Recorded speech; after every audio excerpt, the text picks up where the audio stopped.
بسم الله الرحمن الرحيم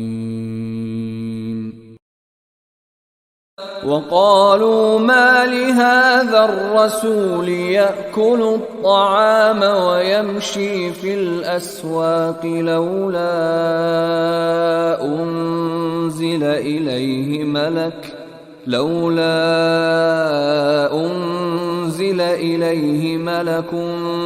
فيكون معه نذيرا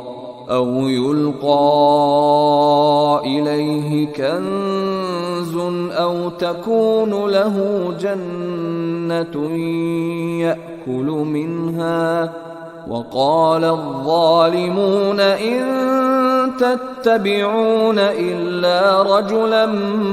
مسحورا انظر كيف ضربوا لك الأمثال